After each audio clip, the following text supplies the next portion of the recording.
ஒரு சின்ன ஃபேமிலிக்கு ஏற்ற ஒரு சூப்பரான வண்டிங்க. Local number ஹுண்டா இயான்ங்க. ஒரு எக்ஸலண்டான ஒரு 20+ மைலேஜ் கிடைக்கும். எல்பிஜி ப்ளஸ் பெட்ரோல் ரெண்டுமே இருக்கு. இந்த வண்டியை மிஸ் பண்ணிடாதீங்க. Hello all, welcome to RM cars திருப்பூருங்க. இன்னைக்கு நம்ம பார்க்க போகிறது பார்த்தீங்கன்னா ஒரு லோக்கல் நம்பர்ல ஒரு சூப்பரான ஒரு சின்ன காருங்க. இந்த வண்டி பார்த்தீங்கன்னா ஒரு எக்ஸலண்டான கண்டிஷன்ல இருக்குங்க. ஹுண்டா இயான் 2013 மாடல், செகண்ட் ஓனர்ல இருக்குங்க. கோயம்புத்தூர் நம்பர். இந்த வண்டியில ஒரு பெரிய ஸ்பெஷல் பார்த்தீங்கன்னா உங்களுக்கு எல்பிஜி ப்ளஸ் பெட்ரோல் ரெண்டுமே இருக்கு. எல்பிஜில மைலேஜ் 20 கிடைக்கும், பெட்ரோலே 20+ கிடைக்கும். இந்த வண்டியில ரொம்ப லோ மெயின்டெனன்ஸே இருக்காது. ஒரு 2 வீலர் வச்சிருந்தீங்கன்னா எந்த மெயின்டெனன்ஸ் இருக்குமோ அதான் வருங்க. வெறும் 70,000 கிலோமீட்டர் தான் ஓடி இருக்கு. ப்ராப்பர் சர்வீஸ் ரெக்கார்டுங்க. வண்டியில எந்த கம்ப்ளைண்ட்டுமே கிடையாது. அடிப்படாத வண்டி, மீட்டர் டேம்பரிங் இருக்கவே இருக்காது.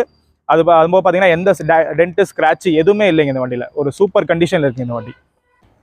இந்த வண்டிக்கு பார்த்தீங்கன்னா ஆர்எம் காஸ்ட்ல 2.65 கோட் பண்றோம். 2,65,000 கோட் பண்றோம். உங்களுக்கு ப்ரொஃபைல் சூப்பரா இருந்தா 2 லட்ச ரூபாய்க்கு மேல லோனே கிடைக்குங்க. வெறும் 50,000 இருந்து ஒரு 60,000 தான் வண்டி பர்ச்சேஸ் பண்ணிக்க முடியும். இந்த வண்டியை மிஸ் பண்ணிடாதீங்க. நம்ம ரெகுலரா போடுற வீடியோஸ் உங்களுக்கு நோட்டிஃபிகேஷன் வரணும்னு நினைச்சீங்கன்னா மறக்காம நம்ம சேனலை ஃபாலோ சப்ஸ்கிரைப் பண்ணிக்கோங்க. அப்பதான் நம்ம ரெகுலரா போடுற வீடியோஸ்